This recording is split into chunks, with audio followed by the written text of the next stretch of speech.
To someone who has been one of the great stories of this college football season. All the noise that you heard earlier, now talk about SEC Coach of the Year. I'm speaking of Billy Napier. Coach, I don't think any of us in the media know what to say. We all said it all in the first couple of weeks and then got proven wrong. Good afternoon and congratulations on an amazing finish. Well, I got to give you some props for your theme song, man. I've got to get me one of those, I got to get me one of those. But no, yeah, no, I'm thankful for you having me on the show today to talk about our program and our team. Well, Coach, let's talk about the end because everyone knows you won four out of the last six. The only two losses against two teams that are playing for the SEC championship Saturday. Two of the in the last one, of course, the rivalry game. Just put into words what the end of that season meant to you, and especially with a big day yesterday in recruiting, what it means for the future. Well, you got some momentum. I think for the first time since we've been at Florida, we've been able to kind of sustain some of that, and I think that's an important step in building the program.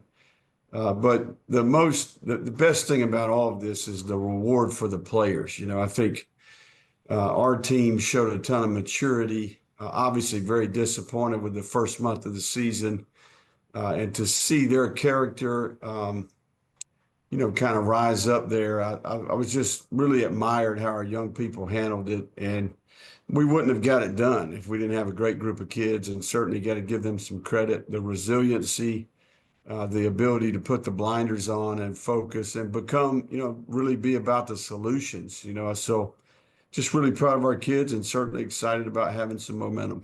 And I think probably one of the most exciting things is the youth. The running attack from a freshman. Obviously, the quarterback play from DJ Lagway. Describe what those young players have meant. Obviously, a lot of everybody takes part, but especially how things turned. I think we do have a bunch of young talent.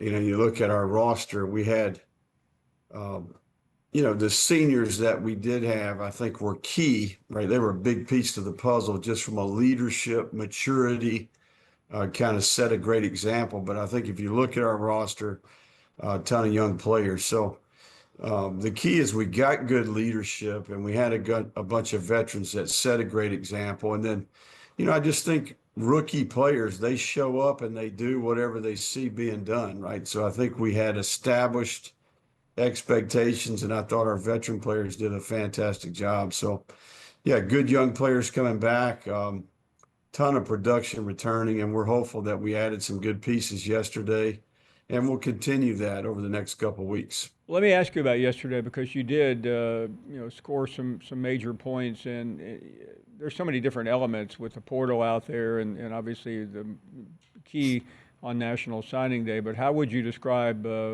what Florida was able to gain yesterday?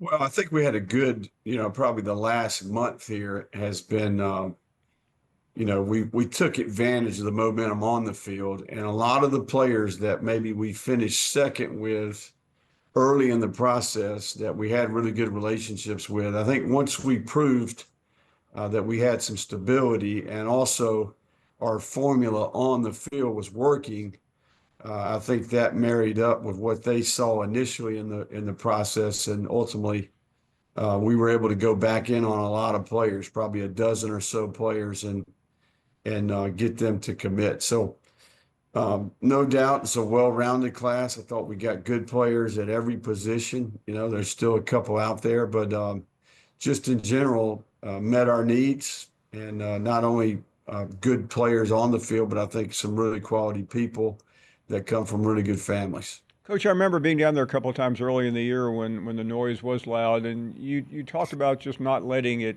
filter into the locker room. How were you able to manage what I think everyone would agree outside of your locker room was a very difficult situation to turn it to what we have been talking about here?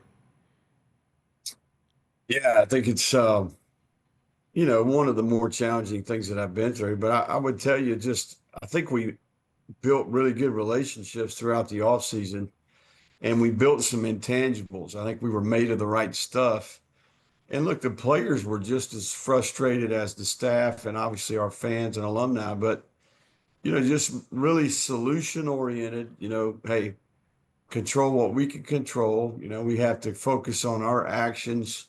Um, and, I think that it's probably more challenging for the young people than it is the adults. I think I can kind of control my environment, but I think our young people, they live in that digital world. So that's what I would say. I thought our players showed some maturity. I know your job is to try to coach the team and keep all that from them, but there's no way you could miss it. It was out there. How are you able to not let it completely bring you down to a point where it was almost impossible to overcome? Yeah, no, I think you got to keep perspective. I mean, leadership, part of the challenge in leadership is to try to sort through all that. You try to remain as objective as you can. And look, your obligation is to the people you lead, and there's no more important people in the organization than the players, right? So we have to model what we want from our players and what we expect from our players. So, remain objective, try to be a good example, and be consistent, be fair. And, I think this is a body of work profession, right? So I think we had done a lot of work throughout the off season. I think that paid off. And then for me, there's a faith component. I've talked about that before. The football is a very conditional game. You need something in your life that's unconditional, and that's been, kind of a faith foundation and a different perspective. So, look, I'm going to coach whether it's at Florida or somewhere else. I love the game. I love what the game teaches, the opportunities that it presents. My dad was a high school coach. I've got two brothers that coach high school football, so I love what I do. And being in a place like Florida is a privilege, right? We have a responsibility to represent this place in a certain way. Winning's a part of that. The brand of football that we play is a part of that. So we all understand this is a production business, but I think it's important that we keep perspective at the same time. Coach, I would like, as we close, to lean on what you just said a minute ago, because so many people, as you know, you speak to people all the time, are struggling as we move into the holidays. But you mentioned your faith, and I realize it's the core of who you are and your family, but it doesn't win you games. But when things don't go well and then they do, is it still the same with you in terms of what you believe in, what you lean on, and how that helps you get through some of the darkest moments? Yeah, I mean, I think we live in a very temporary world, and I just think, um, and I think as you get older, that becomes more real, right? I think as you get married, as you have children, and I would say just as a coach, this is my 20th year of coaching football, and I've seen a lot, experienced a lot, and I've been blessed to work with some unbelievable leaders, knowledgeable coaches. And I think just throughout all of that, there's been, the faith component just has provided some consistency, some stability. Um, and look, I think you got to do it every day. I think it provides wisdom, discernment. Anytime you're making decisions that affect hundreds of people, you got to have something to lean on. So, that's what it's been for me, and certainly that's what it'll continue to be.